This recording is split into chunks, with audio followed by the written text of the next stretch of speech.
Halo, Assalamualaikum warahmatullahi wabarakatuh. Selamat pagi, Bapak, Ibu Guru kita semuanya. Senang sekali hari ini kita ketemu lagi di kesempatan FB Talk kali ini.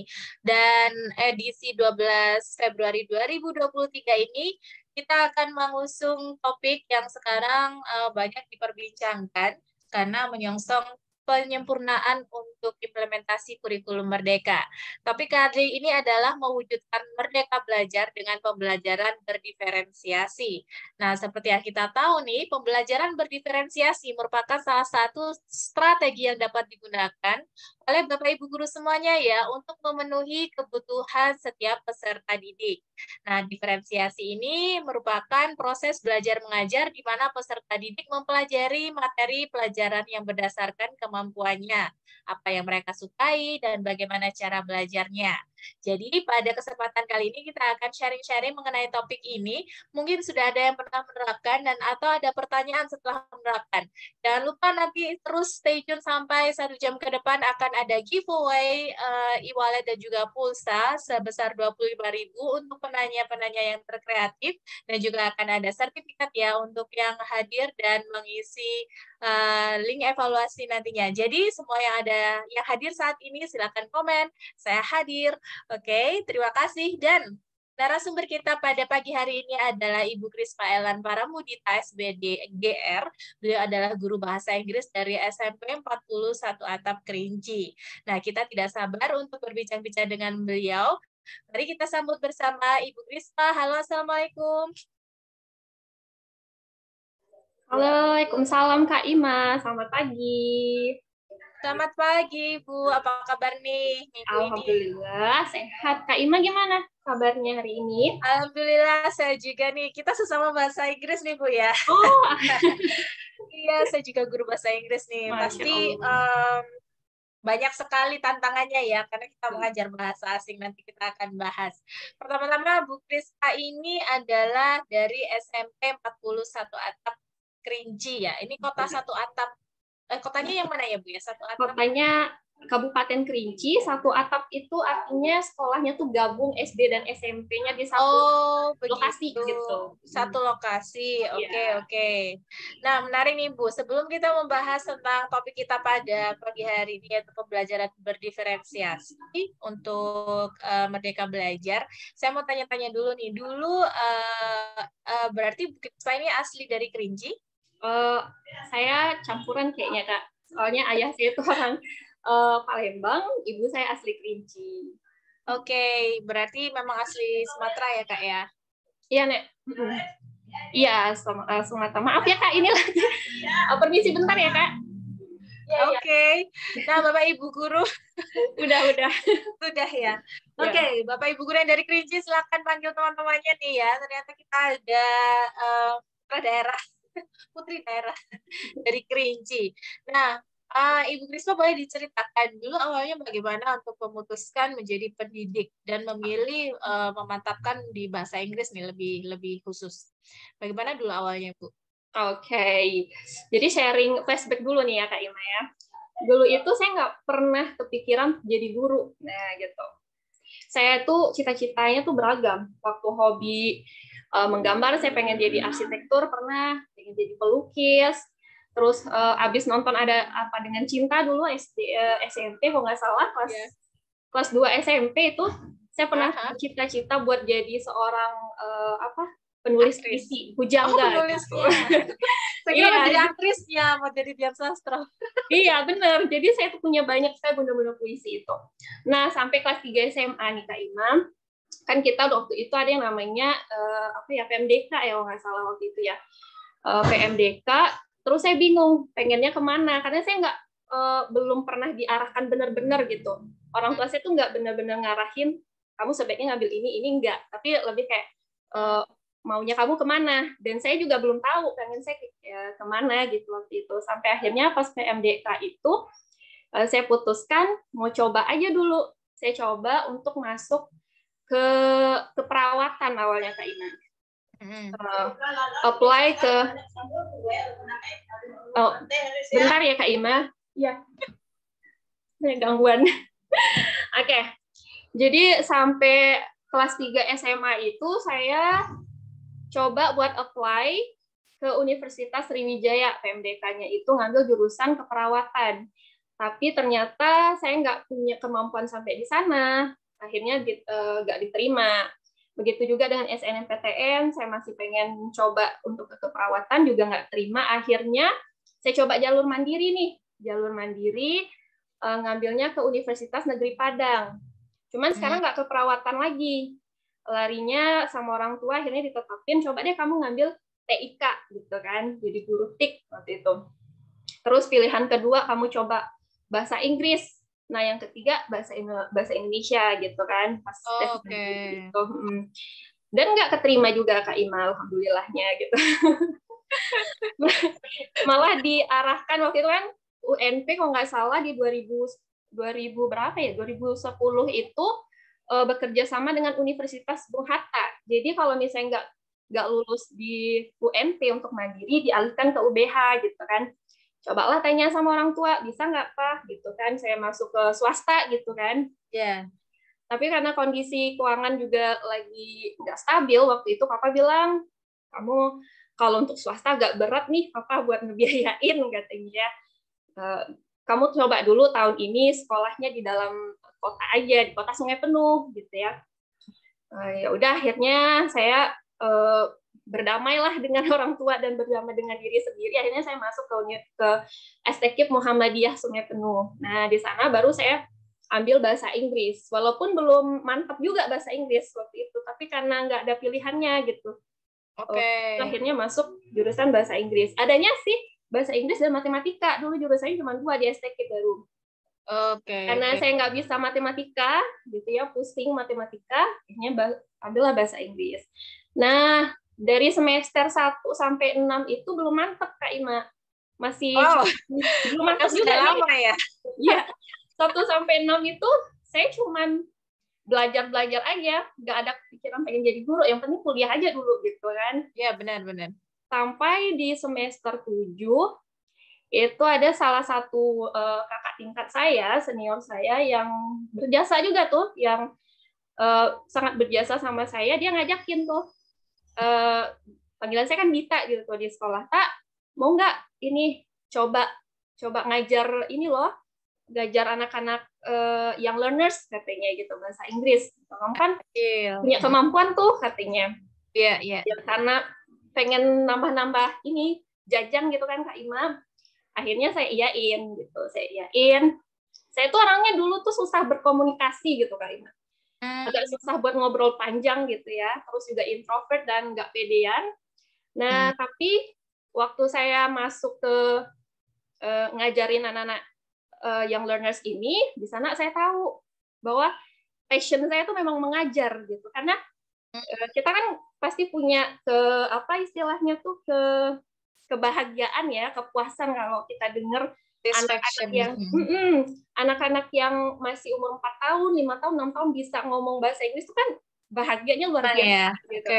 Nah, jadi dari situ saya akhirnya bertekad ya, setelah kuliah ini selesai saya harus jadi guru bahasa Inggris. Nah, jadi agak lama sadarnya saya gitu. Jadi setelah itu lulus, kemudian memutuskan untuk ya sudah saya menjadi pendidik. Itu selain datang dari diri sendiri, apakah ada sosok yang menginspirasi nih, Bu? Nah, iya, ada banget gitu. Jadi seperti yang saya bilang sebelumnya saya tuh orangnya nggak pedean. Saya tuh nggak pedean dan cenderung introvert gitu ya Kak. Ya. Saya itu anak IPA. Ceritanya saya anak IPA nih Kak Iman. Saya anak IPA tapi nggak bisa, susah untuk memahami materi IPA ini gitu.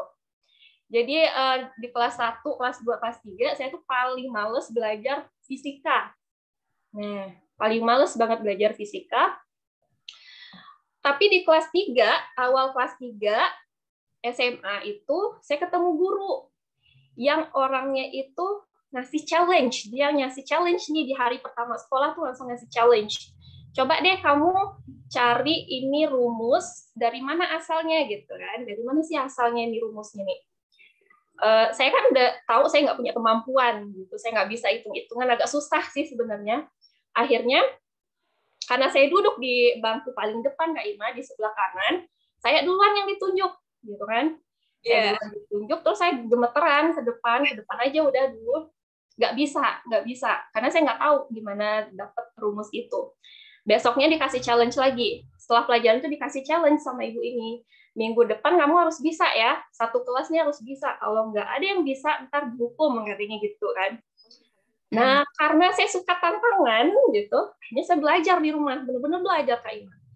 Minggu depannya saya tampil tuh ke depan dan saya bisa banget jelasin. Kayak guru saya jelasin kayak gitu lah, saya jelasin dengan runut gitu kan. Jadi beliau ada kata-kata yang sampai sekarang saya pegang dan sampai ke titik ini masih saya ingat itu, beliau ngomong gini, nggak ada nggak ada yang nggak bisa sebenarnya, nggak ada anak yang bodoh. Oke. Yang ada itu adalah kalian kurang mau berusaha. Nah gitu. Kalau kamu berusaha, contohnya kamu bisa. Nah dari sana makanya saya berpikir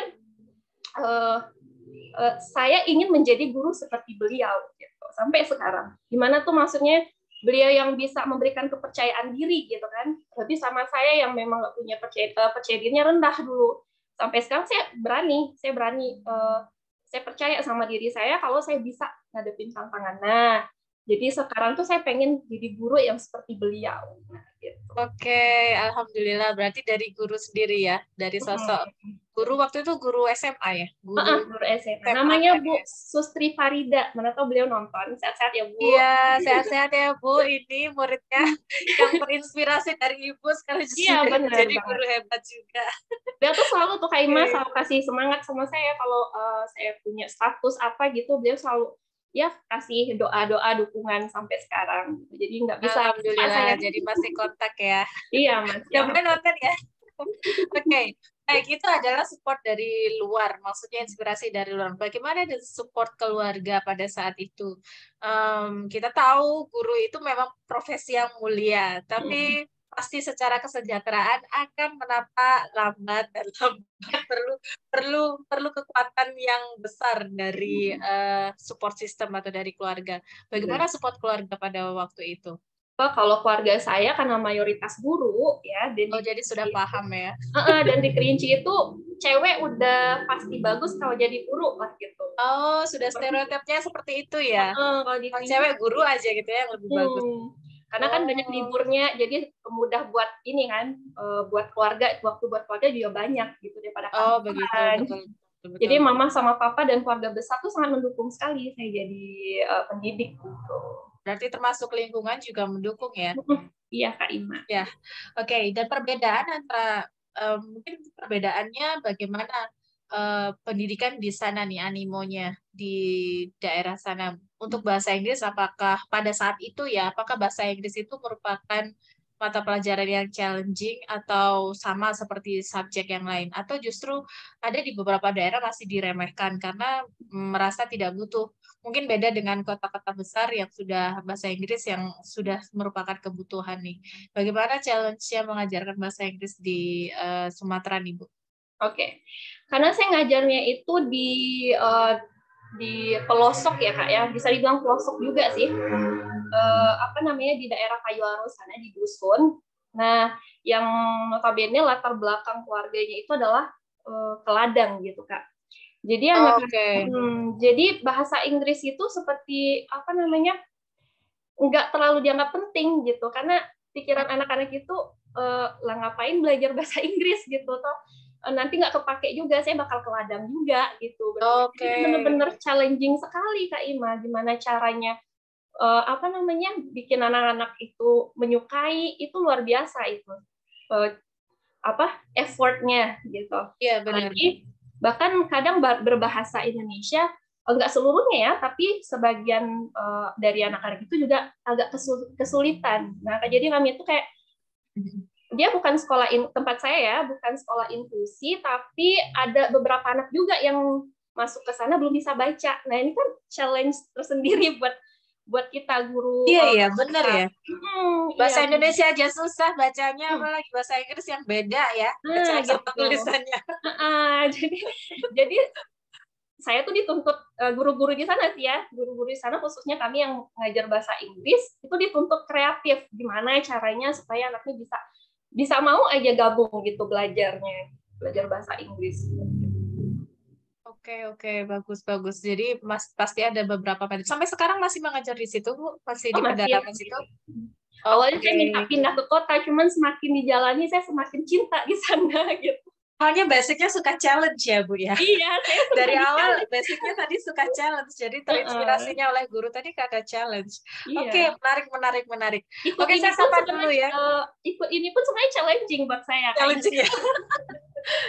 Oke, sip. Alhamdulillah kalau begitu, Bu.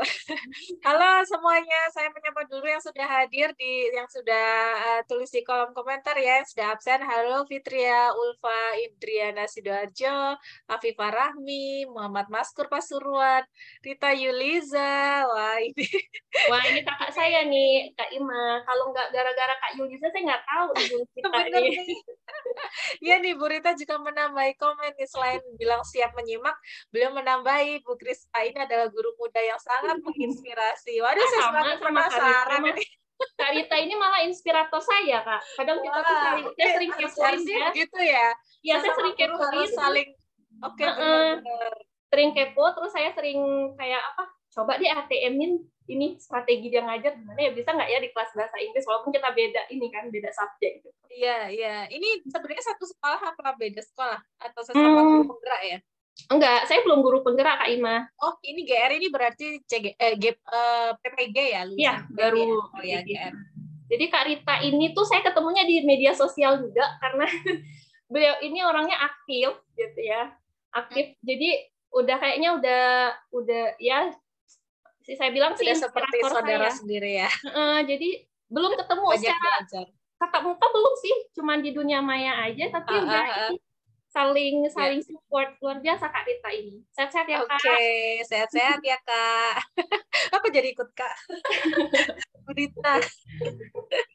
Baik, sekarang kita langsung ke topik aja nih. Kalau misalnya dulu pasti kita sudah merasakan sebagai pengajar dan juga sebagai peserta didik sebelumnya. Nah, untuk pembelajaran berdiferensiasi ini nih, apakah memang sudah diterapkan nih di sekolah Ibu? Sebenarnya apa sih pembelajaran berdiferensiasi itu? Oke, baik Kak Ima. Alhamdulillah kita udah menerapkan ya pembelajaran berdiferensiasi ini, walaupun belum secara menyeluruh, maksudnya baru beberapa mapel dan khususnya di mapel bahasa Inggris gitu kan. Jadi pembelajaran berdiferensiasi ini kan sebenarnya strategi ya Kak ya, strategi pembelajaran di mana guru itu berusaha untuk menerapkan beragam strategi pembelajaran yang disesuaikan dengan gaya belajar siswa, gitu kan? Gaya belajar, minat dan bakat siswa, yang tujuannya supaya semua siswa itu memiliki kesempatan yang sama untuk untuk mengeksplor, untuk menggali ilmu pengetahuan dan memahami suatu materi, gitu. Nah, ini kan penting banget, apalagi di kurikulum Merdeka, gitu ya. Yang tujuannya memang kurikulum Merdeka adalah untuk memerdekakan siswa, untuk membuat para siswa gembira, happy gitu kan dalam pembelajaran, sehingga pembelajaran itu jadi lebih bermakna gitu. Kalau kaitannya sama bahasa Inggris nih ya. Oke, saya coba share foto yang dari Ibu tadi ya, contoh kegiatannya.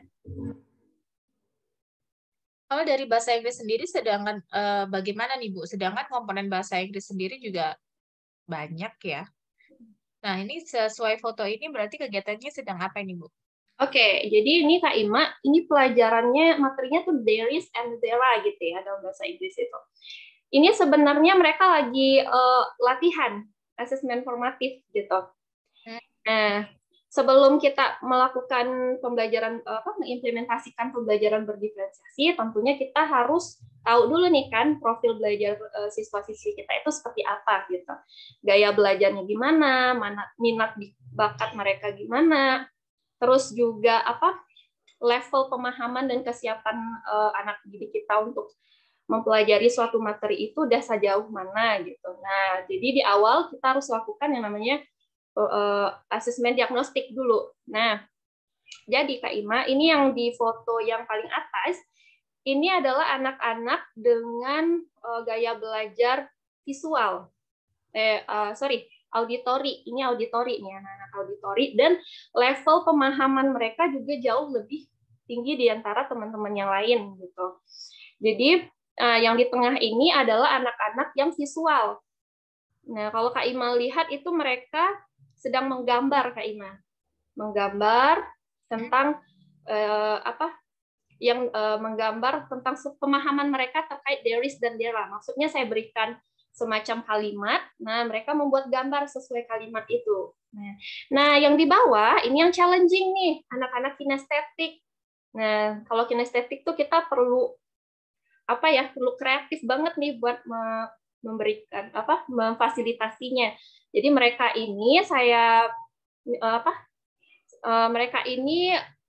berikan gambar, terus ada kalimat-kalimat atau kata-kata yang dipotong-potong. Jadi mereka membuat kalimat sesuai dengan gambar yang ada yang diberikan gitu, Kak Ima. Itu. Oke. Ini jadi sudah sesuai sama masing-masing gaya belajar mereka ya, Bu ya. Benar. Ini dilaksanakan dalam satu kelas? Iya, benar. Di satu kelas. Ini kelas kelompok-kelompokan gitu ya. Kan kita lakukan pemetaan gaya belajar ya. Dan juga kesiapan pemahaman. Berarti ini berhubungan sama asesmen awal ya, Bu ya? Iya, benar sekali. Nah, untuk mengetahui asesmen awal itu dari mana, Bu? Apakah Ibu melakukan sendiri atau ada tools-nya nih, Bu? Oke, jadi kita itu berkolaborasi sama guru BK, jadi kita sama-sama cari referensi buat melakukan asesmen diagnostik ya.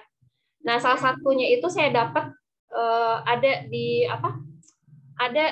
websitenya. Websitenya itu dibagikan oleh salah satu CGP waktu itu kan, teman saya, dan alhamdulillah sudah jadi. Nah, jadi dari website ini itu tuh udah gampang banget, jadi udah ada ininya. Oke, akupintar.id ya? Iya, website untuk mengakses ya Kak ya, untuk tahu gaya belajar siswa. Iya, benar. Ini untuk tes gaya belajar.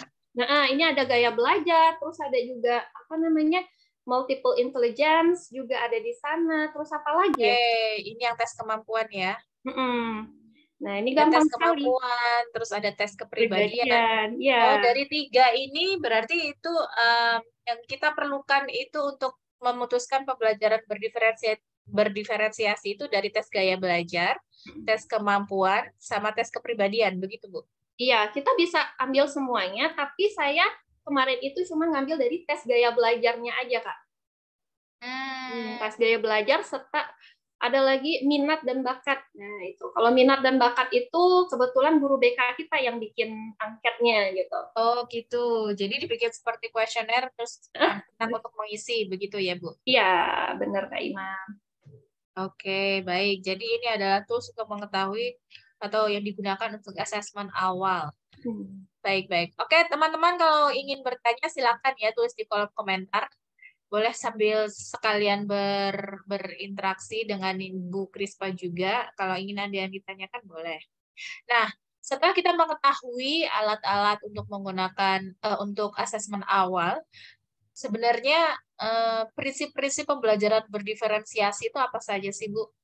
Oke, prinsip-prinsipnya itu, jadi Kak Ima, pembelajaran berdiferensiasi itu ada 3 ya jenisnya ya. Ada 3. Yang pertama itu ada diferensiasi konten, kemudian diferensiasi proses, dan diferensiasi produk. Nah, Ibu Bapak guru hebat pasti udah tahu nih ya. Nah, jadi untuk konten dulu, kontennya ini adalah artinya kita melakukan pembedaan dari segi media ajar. Nah, kalau saya media ajar yang saya bedakan. Media ajar, misalnya untuk anak-anak yang visual, kira-kira media ajar apa yang bisa kita berikan? Mungkin bisa dalam bentuk infografis, gitu ya. Untuk anak visual itu infografis, poster, ataupun slide yang menarik, gitu, ataupun komik bisa kita gunakan. Nah, gimana dengan anak yang auditori? Nah, untuk anak-anak auditori, pastinya kita bisa gunakan semacam podcast ataupun video pembelajaran. Nah, video pembelajaran ini maksudnya bisa juga digunakan untuk anak-anak visual ya. Jadi visual auditory bisa diberikan video pembelajaran. Nah, kemudian untuk anak-anak yang kinestetik, nah biasanya kalau di kelas saya itu saya berikan kayak flashcard, nah kayak permainan-permainan gitu Kak, flashcard atau Kak ulah tangga atau dices. Nah kan banyak sekali tuh yang bisa kita berikan ke anak-anak, yang bisa kita desain sendiri atau kita download secara gratis dari berbagai sumber. Dari berbagai sumber. Nah, itu untuk konten ya.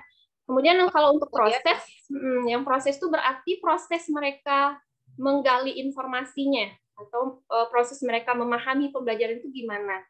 Nah, biasanya itu saya membedakannya dari observation sheet-nya, Kak. Jadi kita tuh, kalau saya di kelas saya, biasanya saya menggunakan model pembelajaran discovery learning untuk pemahaman konsep ya.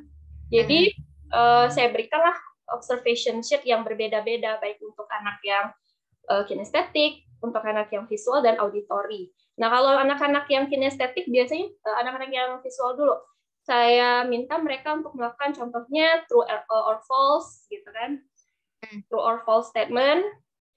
Nah, untuk anak yang auditori juga sama tuh, ada yang yang ini Kak Ima. Ini observation sheet-nya. Ya, biasanya ini audio visual nih, auditori, apa namanya? Visual auditory. Visual learner nih ya. Oh, visual auditory. Auditory saya jadikan dua-duanya ya. Oke. Gitu. Nah, kemudian untuk anak-anak yang apalagi tuh kinestetik ada di bawahnya Kak Ima contohnya. Contoh observation sheet-nya. Nah, ini buat anak-anak kinestetik. Biasanya tuh kalau di kelas saya anak-anak kinestetik paling males nulis yang panjang-panjang gitu kan. Oh gitu. Justru mereka ya senangnya yang kayak gini ya, tarik garis, gunting-gunting gitu ya. Gunting-gunting, garis-garis atau apa lagi ya? Mereka tuh senangnya yang kayak menyusun kalimat, terus membuat crossword, ngerjain crossword gitu. Nah, itu ciri-ciri anak kinestetik ya. Jadi bisa kita gunakan observation sheet-nya dengan memberikan yang seperti itu gitu. Ini contohnya. Observation sheet ini untuk apa ya, Bu? Nah, kalau di kelas saya itu observation sheet ini digunakan untuk melihat apakah mereka apa aja yang mereka dapatkan dari bahan ajar yang kita berikan gitu, dari media ajar yang kita berikan gitu. Dari sumber ajar ya, sumber ajar. Apakah dari Oke. Bagus nih, bisa dipakai. Nah, setelah kita mengetahui dan prinsip-prinsip sebenarnya itu tidak ada pakemnya ya. Kita harus menerapkan yang konten atau yang media itu kan terserah ya, Bu ya. Terserah, Kak, terserah. Atau ketiga-tiganya. Ketiga-tiganya nggak apa-apa juga ya. Nah, yang terakhir tuh ada produk ya. Nah, kalau produk itu maksudnya bisa sesuai dengan minat dan bakat anak, Kak. Kalau produk yang terakhir itu lupa saya. Kalau yang ini termasuk produk atau enggak ini? Oh enggak, kalau yang ini ya? masuk ke proses. Nah, ini proses. Ini yang sedang membuat jam ya ini ya, telling time. Benar, telling time. Yang di atas ini anak-anak visual, auditori saya gabung. Kebetulan itu saya gabung. Seharusnya enggak ya, seharusnya tidak digabung, tapi ini saya gabung. Nah, yang bawah anak kinestetik. Nah, kinestetik diberikan kayak flashcard gitu dan mereka mencari sendiri gitu dari flashcard. Oke.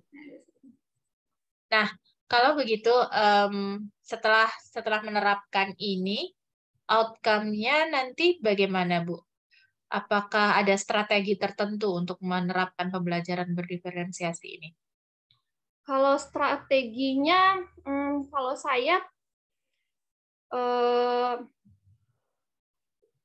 nggak ada sih, nggak ada yang apa namanya strategi yang saya lakukan untuk pelaksanaannya mengikuti model apa yang saya gunakan, gitu, model pembelajaran. Jadi harus Terus jadi tidak ada tidak ada cara tertentu ya, hanya mengikuti karena Krispa fokusnya ke media ya, jadi lebih memperbanyak media saja ya. Banyak inspirasi untuk media-media yang bisa menarik sesuai gaya belajar mereka. Betul. Bagaimana dengan saya mau share lagi ini yang tadi dari Bu. Ini termasuk LKPD-nya tadi ya, observation sheet ya. Oke, sip, sip, sip. Dan apa sih kesulitannya Bu untuk melaksanakan pembelajaran berdiferensiasi ini? Oke, kalau kesulitannya yang pertama itu adalah eh, apa ya? Menyiapkan semuanya di awal aja sih sebenarnya, Kak. Persiapan-persiapan awal karena kita ini kan sesuatu yang baru ya. Sesuatu yang baru baik bagi guru dan siswanya gitu. Jadi challenge-nya itu ya di awal itu persiapan dari melakukan diagnostiknya, kita harus benar-benar benar-benar mempersiapkannya dengan baik gitu kan. Kemudian juga memilih media ajar, kemudian strategi yang tepat untuk setiap anak-anak yang memiliki gaya belajar dan minat yang berbeda ini gimana gitu. Paling itu saja sih challenge-nya ya Kak ya dalam pelaksanaannya. Kalau di kelas ya paling saya nggak ngalamin yang istilahnya tuh yang benar-benar riweh gitu ya di kelas karena dengan pembelajaran berdiferensiasi ini Kak Ima jujur anak-anak itu lebih aktif gitu. Mereka lebih aktif. Kalau selama ini biasanya di kelas saya itu ya paling cuman di antara 23 orang paling cuman 5-6 orang yang istilahnya input dalam pembelajaran, selebihnya sibuk dengan kegiatan mereka masing-masing gitu. Tapi kalau dengan pembelajaran berdiferensiasi ini, anak-anak yang tadinya awalnya itu saya sering bilang kalau anak-anak yang agak mohon maaf ya, misbehave gitu, susah banget diomongin. Nah, ini mereka jadi ikut rasa ingin tahu untuk belajar pun jadi semakin ada peningkatan gitu Kak Ina. Jadi kalau itu ya berarti kesulitannya itu ya untuk mencari bahan dulu, mencari media dulu. Nah, pembelajaran berdiferensiasi ini apakah Ibu terapkan di setiap topik atau setiap meeting atau hanya berkala saja? Berkala saja Kak Ima kalau untuk pembelajaran berdiferensiasi ini. Kalau benar-benar maksudnya kalau pembelajarannya itu seperti mencari konsep, nah saya sukanya pembelajaran berdiferensiasi kalau untuk konsep. Nah, tapi kalau untuk seperti asesmen formatif, biasanya tuh saya gunakan strategi yang sama di semua anak gitu.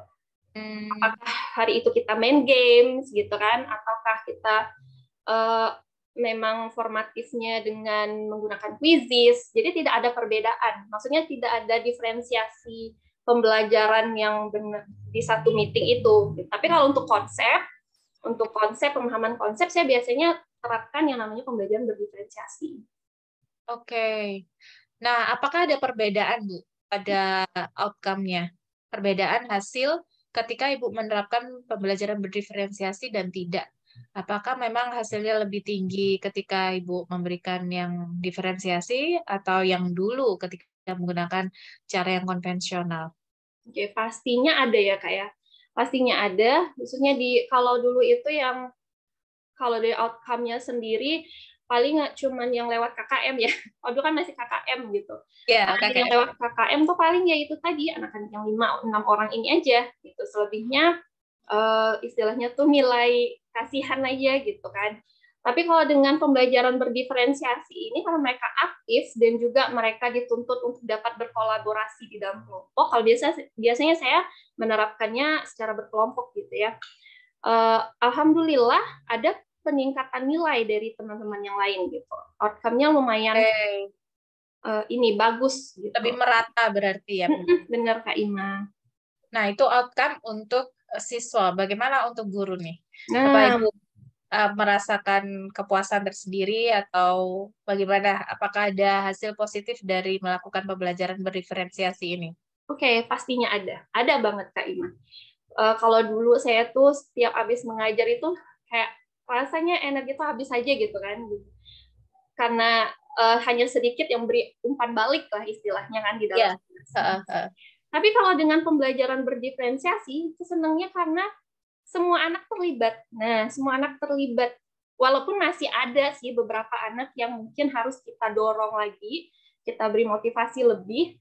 Tapi secara umumnya mereka udah benar-benar melibatkan diri, mereka happy, mereka merdeka untuk belajar. Nah itu yang saya cari selama ini, gitu. Jadi benar ya, kalau kita menerapkan secara sungguh-sungguh sebenarnya memang siswanya yang banyak bekerja ya, student centered ya.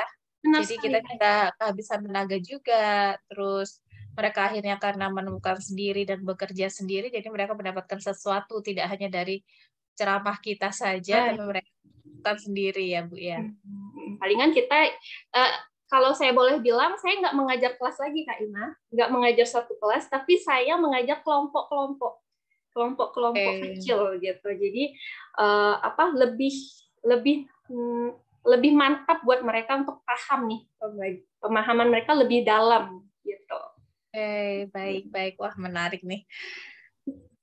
Silakan teman-teman yang ingin berkomentar atau ingin bertanya, silakan ya untuk ditulis di kolom komentar karena menarik sekali pembahasan kali ini. Memang pembelajaran berdiferensiasi itu selalu menarik, tapi karena membayangkannya dulu, sebenarnya membayangkan saja yang bikin ribet, karena harus pikirannya kan harus menyiapkan media atau konsep untuk beberapa gaya belajar. Mungkin pikirannya seperti itu, tapi sebenarnya setelah diterapkan kita sendiri yang merasakan baiknya ya Bu ya. Iya benar. Jadi memang sebenarnya langkah awal untuk menerapkan pembelajaran berdiferensiasi itu bukan asesmen diagnostik sebenarnya, tapi niat. Niat gurunya dulu ya. Tanya dulu nih betul-betul siap nggak gitu, mau nggak berpikir kreatif dan inovatif buat nyiapin bahan ajar, media ajar, dan strategi pembelajaran yang sesuai sama masing-masing anak gitu kan. Karena semuanya itu tujuan kita adalah memerdekakan siswa, pasti otomatis yang kita pikirkan sekarang itu bukan maunya guru gitu kan Kak. Benar. Maunya siswa apa? Nah, ya. Kan itulah kalau katanya Ki Hajar Dewantara kan, pendidikan kurikulum merdeka itu adalah menghamba gitu. Pembelajaran merdeka itu adalah menghamba pada siswa gitu ya, kalau saya nggak salah baca gitu. Nah, salah satu bentuk penghambaan kita gitu. Saya kalau dengar kata-kata menghamba pada siswa dulu awalnya apaan? Hilang harga diri ya. Kok guru disuruh menghamba pada siswa, beneran Kak Ima? Ya, tapi setelah kita pelajari kurikulum merdeka yang menurut saya itu luar biasa, angin baru ya gitu. Semakin dipahami, oh benar, memang pembelajarannya merdeka itu adalah dengan menghamba. Bentuk menghambanya gimana? Salah satunya dengan pembelajaran berdiferensiasi ini, sesuai dengan kebutuhan siswa. Kita ikutin deh maunya siswa itu. Minatnya ini seperti apa gitu kan, gaya belajarnya bagaimana, ya kita tugasnya memfasilitasi supaya pembelajaran fasilitator ya, guru sebagai fasilitator. Ya, bukan sumber belajar lagi gitu. Karena sekarang kan generasi Z gitu ya Kak Ima. Ya, mereka sudah secara tidak langsung mereka sudah terlatih ya, karena perkembangan zaman mereka biasa explore sendiri. Jadi kalau kita menggunakan gaya yang konvensional, kita nggak akan didengerin juga. Kalau kita misalnya sebagai teacher center yang hanya ceramah, nulis di papan, itu kayaknya sudah terlewatkan ya Kak ya. Dan gurunya bakal capek banget itu pasti. Gurunya pasti akan exhausted ya, karena tidak sesuai gitu ya. Ibu Rita ini sedang bertanya, izin tanya Bu Krispa, untuk mapel bahasa dan IPS bagaimana sih penerapan gaya belajar kinestetik? Kalau IPA kan bisa dengan praktikum ya untuk kinestetik. Kalau mapel bahasa apa IPS seperti apa Bu? Seperti apa nih Bu? Oke, ini menarik sekali dari Bu Rita ya. Pembelajaran berdiferensiasi ini pastinya bisa sekali digunakan di berbagai mata pelajaran ya, tapi tentunya disesuaikan dengan topik dan materinya gitu. Kalau untuk IPS, nah yang saya lihat dari salah seorang teman gitu, kalau mapelnya IPS, dia juga menggunakan pembelajaran berdiferensiasi seperti ini, lebih ke minat siswa gitu kan. Kalau ibu ini ya, ibu di tempat saya mengajar itu, pemahaman siswa itu, jadi dia tuh memetakan anak dengan minatnya gitu. Nah kebetulan anak-anak di kelas kami itu minatnya kebanyakan menggambar seni. Jadi mereka meminta untuk membuat pemahaman, berarti itu produk ya, menuangkan pemahaman mereka itu dengan gambar, poster, mind mapping. Nah, itu untuk pelajaran IPS. Nah, di kelas IPS yang saya lihat seperti suka menggerakkan tubuh lah ya kalau ini estetik itu ya. Jadi iya. kalau IPS itu ya membuat peta atau menggambar poster gitu ya. Iya. Kalau ya bahasa tadi mungkin seperti apa tadi Bu? Menarik garis gitu tadi ya? Sama apa? Iya. Kalau bahasa mungkin bisa sama ya kayak bahasa Inggris gitu. Seperti anak-anak yang kinestetik bisa diajak buat apa ya istilahnya make a match ya Kak Ima ya. Match ya, boleh. Match gitu. Gunakan kartu tadi ya. Iya, dengan true or false tadi benar salah. Nah itu bisa juga diaplikasikan di pembelajarannya seperti itu. Jadi kembali lagi ke kreativitas gurunya lagi, gitu. Karena yang paham strategi yang tepat untuk mengajarkan gurunya, gitu. Guru masing-masing mata pelajaran, gitu. Sesuaikan dengan materinya tentu saja. Gitu sih. Iya, oke. Jadi disesuaikan sama materinya, disesuaikan sama topiknya, dan tadi sudah diberikan contoh oleh Bu Krispa tadi, bisa menggambar, bisa mencontohkan, atau bisa menggunakan kartu-kartu, dan juga mungkin apa tadi menggambar peta dan juga mempelajari global mungkin ya Bu ya. Mereka Iya, kan benar. kalau menggerakkan tubuhnya. Atau dengan game-game. Kalau saya mah, kalau anak-anak kinestetik itu udah paling seneng kalau dikasih game gitu. Games, tapi yang lain bagaimana Bu? Kalau games tapi sepertinya universal aja ya, karena mereka ada sisi kompetitif ya.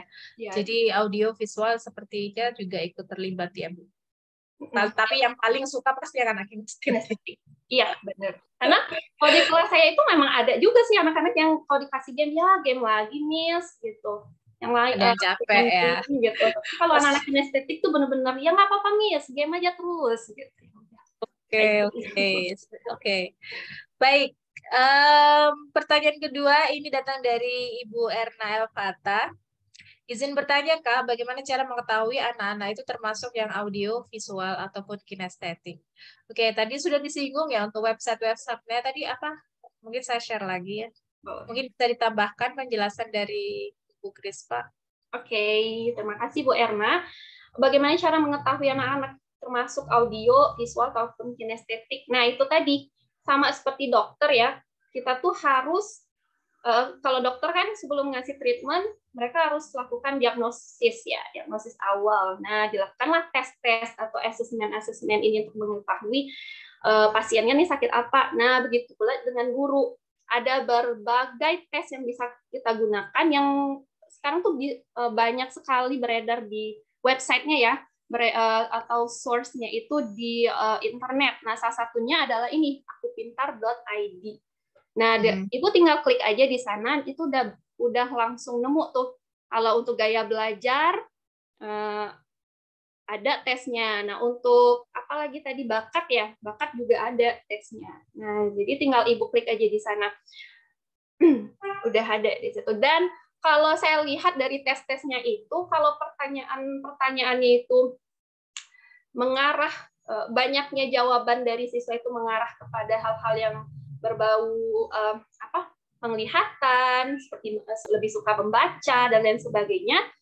Nah, dia termasuk anak yang visual. Tapi kalau dia lebih cenderung senang mendengarkan, gitu ya, mendengarkan penjelasan atau bertanya, nah itu anaknya audio. Nah, kalau anak kinestetik itu anak-anak yang suka langsung terlibat, misalnya suka bergerak lah, dia suka langsung terlibat untuk melakukan sesuatu. Nah, ini anak-anak kinestetik gitu.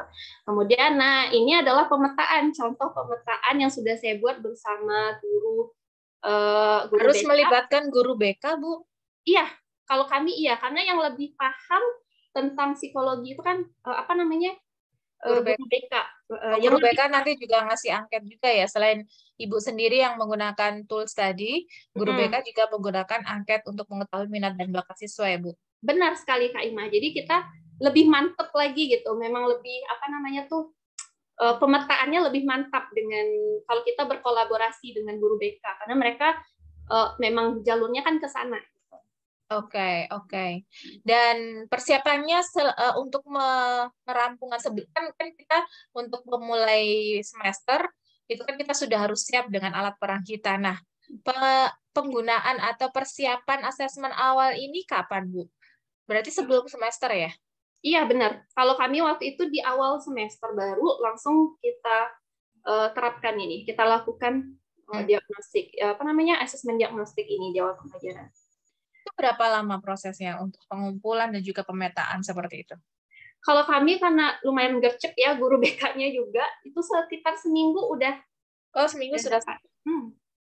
Oke, Kalau jadi untuk gaya langsung belajar ya Kak ya, gaya belajar. Oke, karena itu yang penting untuk diterapkan di kelas ya. Jadi kita fokus ke gaya belajar dulu untuk pemetaannya, untuk asesmen diagnostiknya. Oke, siap-siap. Itu tadi ya Ibu Erna bisa dicoba. Jadi bisa menggunakan tools tadi akupintar.id atau mungkin ada lagi beberapa website yang mendukung untuk asesmen diagnostik, bisa mengetahui gaya belajar siswa, kemampuan dan juga kepribadiannya. Selain itu bekerja sama dengan guru BK dan dari hasil itu dipetakan seperti tadi dikelompokkan siswa mana yang termasuk audio, mana yang visual dan mana kinestetik. Setelah itu baru menyiapkan modul ajarnya ya Bu ya. Yeah. Modul ajarnya itu yang berhubungan sama setiap gaya belajar. Terima kasih untuk Ibu Erna. Selanjutnya pertanyaan dari Ibu Fitria Ulfa. Nah, pembelajaran berdiferensiasi ini apa bisa diterapkan di jenjang usia dini dan perguruan tinggi? Jika bisa, bagaimana contohnya? Oke, Untuk PAUD nih. PAUD. TK bisa diketahui nggak sih dari usia dini gaya belajar masing-masing anak atau individu itu, Bu? Wah, kalau ditanya tentang anak PAUD, mohon maaf nih ya, saya nggak sampai ke sana juga gitu ya. Tapi menurut yang saya baca gitu ya, saya tonton dari berbagai sumber bisa banget, bisa. Kalau bisa.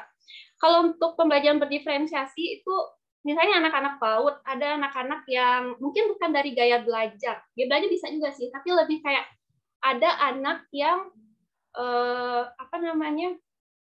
ada anak yang lebih suka kalau misalnya belajar dari kalau kita kasih tontonan gitu kan, dari lagu-lagu atau dari video-video. Nah, ada anak yang cenderung suka dari permainan. Nah, bermain. Balik lagi, apakah dia suka bergerak? Kalau aktif banget anak ini, berarti dia kinestetik. Kan kita bisa observe ya.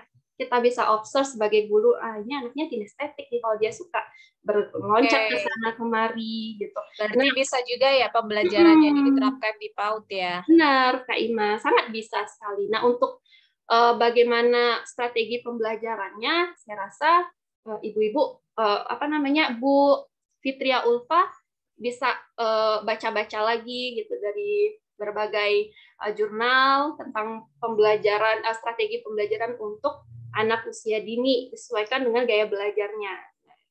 Iya betul sekali ya. Kadang kalau saya lihat ada beberapa TK atau PAUD sih sudah menerapkan sentra-sentra begitu ya Bu ya. Jadi ada yang dikelompokkan untuk yang suka bergerak atau suka bermain dengan biji-bijian atau bermain dengan media. Ada juga yang cuma suka diam menggambar kayak gitu. Mungkin tidak semua menerapkan, tapi itu bisa dicontoh, dikelompokkan di sentra-sentra tertentu. Kalau perguruan tinggi? Nah, kalau perguruan tinggi, saya rasa juga bisa ya, karena ini menyeluruh kalau pembelajaran berdiferensiasi. Bisa banget. Contohnya tinggal mengelompokkan saja sih sebenarnya ya. Sama bisa aja. dikelompokkan aja di kelas ya. Bisa. Contohnya aja saya ini kan kinestetik banget gitu ya. Kinestetik sebenarnya saya anaknya, saya paling males. Aktif bergerak. Saya paling males banget kalau misalnya guru itu cuman ngobrol, dosen saya cuman nyampein aja di depan. Tapi kalau misalnya disuruh presentasi, oke, saya mau gitu. Atau misalnya kayak istilahnya kalau bahasa Inggris itu kayak role play, saya suka. Role play, drama, iya. Jadi mungkin kalau perguruan tinggi itu cara menyampaikan, berarti produknya yang didiferensiasikan gitu. Sesuai minat siswanya seperti apa. Iya benar-benar. Jadi produknya bisa dipresentasikan sesuai gaya pembelajaran mereka ya. Bisa lebih challenging. Oke, ini ada komentar juga yang menimpali dari Bu Erna tadi. Nah, kalau tidak ada guru BK gimana? Kebetulan di SD saya tidak ada guru BK. Kalau guru Apakah BK, cukup dengan tools tadi, Bu, yang website tadi? sepertinya Wali kelas ya, kalau nggak ya ada guru wali. BK. Karena Kalau SD jarang ya ada guru BK. nggak Mungkin ada, kalau saya ada rasa memang nggak ya. ada guru BK. Memang Oke, semuanya ke benar. wali ke guru kelas ya kalau nggak salah. Nggak ada guru Oke, BK-nya. benar-benar sih. Iya, kalau SD memang semuanya nggak ada guru BK. Mungkin lebih ke wali kelas atau Wali guru kelas kelas ya. langsung, iya. Jadi biasanya bisa ibu buat sendiri juga. Apa namanya kalau misalnya agak susah dengan menggunakan apa tadi websitenya tadi, ibu Website. bisa buat sendiri sesuai dengan kebutuhan pertanyaan-pertanyaannya tentang hobinya apa, kemudian minatnya apa, kecenderungan dia belajarnya itu seperti apa, terus di Oh rumah dia iya, belajarnya bagaimana, nah, itu bisa bisa bisa ibu membuat angket-angket bisa ya. buat sendiri sebenarnya. Gitu. Oke. Ya, Bu Erna, jangan patah semangat. Nggak ada guru BK, bisa tanya-tanya atau diskusi sama wali kelasnya. Yang penting kita petakan tadi ya, bikin tabel-tabel supaya tidak ada di awang-awang saja. Jadi bisa mengetahui anak ini cenderung kemana dan nanti treatmentnya seperti apa. Karena percayalah, itu hanya di awal saja persiapannya besar, tapi kita sendiri nanti terbantu saat mengajar karena mereka aktif sendiri. Iya benar Kita sekali tidak akan Kak Ima. menghabiskan energi untuk ceramah di depan kelas karena mereka mempunyai kegiatannya sendiri sesuai yang sudah kita siapkan karena di sini guru adalah sebagai fasilitator, betul. Oke, ada lagi pertanyaan? Oke, jangan lupa juga ya Bapak Ibu Guru Cita yang sudah hadir mengisi link evaluasi yang di-share nanti oleh admin atau sekarang sudah di-share ya. Silakan nanti diisi link evaluasinya akan mendapatkan e-sertifikat, mudah-mudahan nanti bisa membantu, bisa ada kenang-kenangannya, bisa dilihat pernah mengikuti atau berpartisipasi di FB Talk pada pagi hari ini. Dan terima kasih juga buat penanya. Ada lagi kah pertanyaan sebelum kita closing dan kita putuskan siapakah pemenangnya? Jadi silakan untuk Bapak Ibu Guru mau menambahkan atau mau berkomentar. Oke, kalau tidak ada, saya kembali ke Bu Krispa. Nah, Bu Krispa, untuk pembelajaran berdiferensiasi ini memang identik dengan kurikulum Merdeka dan juga Merdeka Belajar. Sebenarnya ini sudah dicetuskan oleh Ki Hajar Dewantara di masa lalu ya, dan alhamdulillah sekarang bisa diterapkan lagi. Harapannya sebenarnya apa sih harapan mereka ini diberikan pembelajaran berdiferensiasi? Mungkin untuk saat ini memudahkan mereka dalam belajar dan memudahkan pengajar untuk mengajar. Tapi ke depannya, apa sih sebenarnya keuntungan atau manfaat dari pembelajaran berdiferensiasi ini? Oke. Jadi kalau menurut saya, manfaat dari pembelajaran berdiferensiasi ini itu lebih kepada ini ya Kak. Gimana guru itu bisa mengasah minatnya siswa. Nah, kalau saya nangkepnya gitu. Karena ada yang namanya contohnya aja karena semuanya itu kan bersumber dari siswa gitu ya.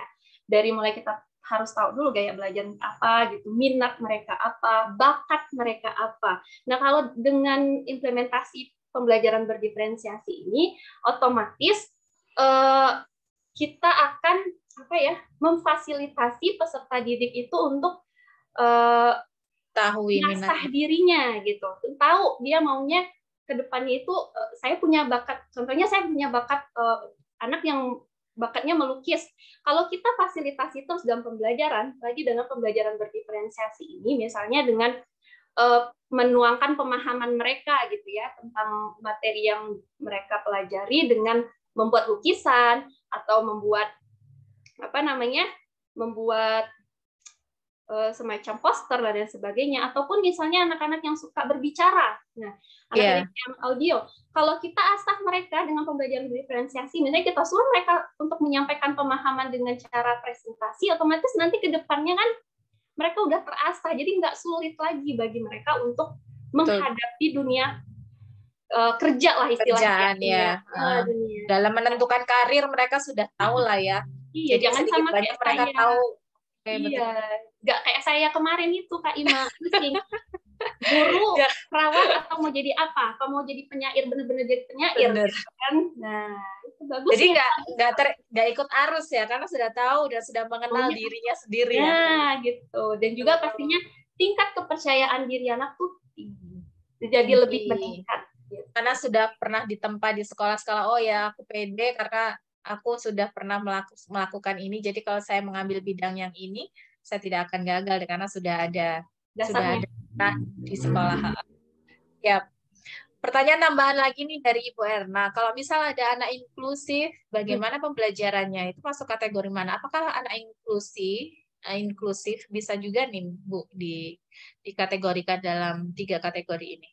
Oke, nah kebetulan saya juga di sekolah seperti saya sampaikan tadi ya Kak Ima, ada anak yang apa namanya Spesial? memang butuh ya spesial, memang butuh penanganan khusus. Nah kalau biasanya memang kita punya kelas tambahan juga, nah kita bedakan juga buat dia. Gitu. Nah, apakah mereka juga bisa diterapkan asesmen diagnostik nih? Mereka apakah respon dan guru bisa mengelompokkan berdasarkan gaya belajar itu, Bu? Kalau di kasus di sekolah kami agak susah memang Kak. Agak susah karena beliau ini harus mendapatkan penanganan tersendiri. Nah, khusus untuk beliau. Jadi memang kalau untuk anak yang inklusif, mohon maaf ya kalau salah karena saya nggak pernah ikut ini apa namanya diklat tentang pembelajaran inklusif itu. Tapi kalau kami bersama guru BK gitu kan berapa guru memang harus punya apa ya pembimbingan tersendiri untuk anak inklusif ini. Oke, jadi mereka tidak ada dalam 3 kelompok ini, tapi mereka ada kelompok tersendiri yaitu kelompok inklusif gitu ya. Benar Kak. Oke, betul. Jadi itu di luar 3 kelompok ini bukan berarti kita mendiskriminasi, tapi mereka punya kelompok sendiri karena mereka punya treatment tersendiri sesuai pembimbingan yang tepat ya, Bu. Iya, benar sekali. Tapi sayangnya di kasus kami memang sedikit apa ya tidak terlalu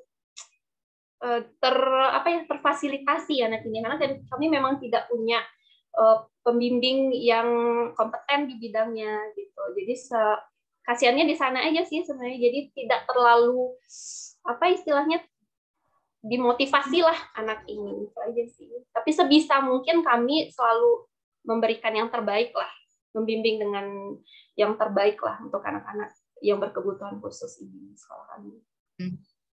Baiklah, terima kasih untuk Ibu Erna sudah bertanya-tanya dan juga yang berkomentar tadi. Ada siapa aja tadi? Ibu Fitria Ulfa, Ibu Rita juga.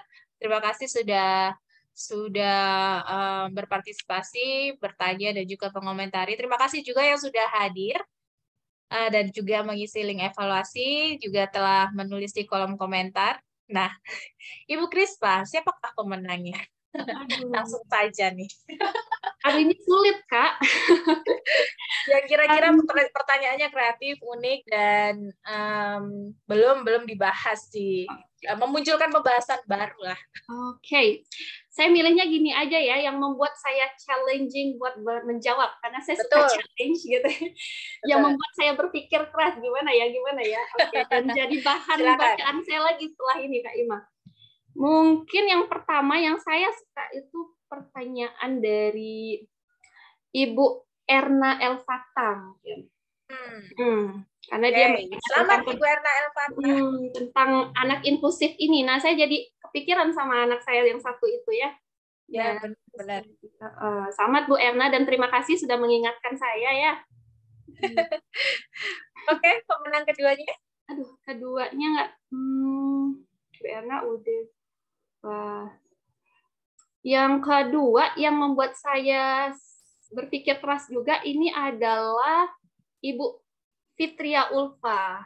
Wah, selamat Ibu Fitria Ulfa. Iya benar ya, kadang kita terlewatkan untuk yang tahu gimana ya. Benar sekali. Anak usia dini juga ternyata sudah bisa dilihat daya belajarnya dan bagaimana PR kita untuk mengakses mereka ya. Karena mereka kadang bisa, kalau anak SMP sama SD mungkin bisa ngisi angket ya. Kalau anak usia dini ya. Ekstra kita untuk mengetahui gaya belajar mereka. Oke, selamat Ibu Fitria Ulfa Indriana dan juga Ibu Erna Elfata. Bisa nanti informasikan ke admin nomor mana yang mau diisi atau e-wallet mana yang mau diisi. Selamat memenangkan pulsa atau e-wallet sebesar Rp25.000. Oke, dan Ibu Krispa, apakah closing statement untuk Bapak Ibu guru semua tentang topik pada pagi hari ini? Oke, kalau mikirin statement closing, mungkin ini aja kali ya. Bapak Ibu guru hebat yang menyaksikan FB Talk kita hari ini, tetaplah jaga kesehatan, baik badan maupun mentalnya, karena para pemuda, pemudi, para pelajar Indonesia butuh kita. Kalau kita sehat, akan mudah bagi kita untuk memerdekakan para peserta didik kita. Itu aja kali, Kak Ima. Oke, baik. Terima kasih Bu Krispa. Bu Krispa juga sehat-sehat selalu ya. Kita Sama-sama, semua Kak Ima. semuanya harus terus berbagi. Mudah-mudahan kita bisa ketemu di kesempatan-kesempatan selanjutnya. Kita bisa sharing-sharing lagi. Kita bisa membicarakan topik yang hebat-hebat lagi. Terima kasih Bu Krispa atas Sama-sama, waktunya. Kak Ima. Baik, Assalamualaikum warahmatullahi wabarakatuh. Terima kasih Bu Krispa dan Bapak Ibu Guru Cita, terima kasih sudah hadir pada pagi hari ini, menyempatkan diri berbagi. Kita akan setiap minggu akan ada FB Talk, mudah-mudahan kita bisa selalu meluangkan waktu kita, meskipun kita sedang libur, kita bisa sharing-sharing di sini, bisa berbagi dan bisa berkomentar. Kita sama-sama untuk berbagi pengetahuan, menambah pengetahuan. Jangan lupa selalu ikuti event Guru Cita semua. Akan banyak sekali event, ada teletalk, ada FB Talk, dan juga webinar pada setiap bulannya. Jadi selalu ikuti semua sosial media Kejar Cita, selalu ikuti update-update terbaru dari Kejar Cita. Saya Fatimah Zahra pamit undur untuk episode kali ini. Sampai bertemu lagi di kesempatan selanjutnya. Assalamualaikum warahmatullahi wabarakatuh. Selamat berakhir pekan.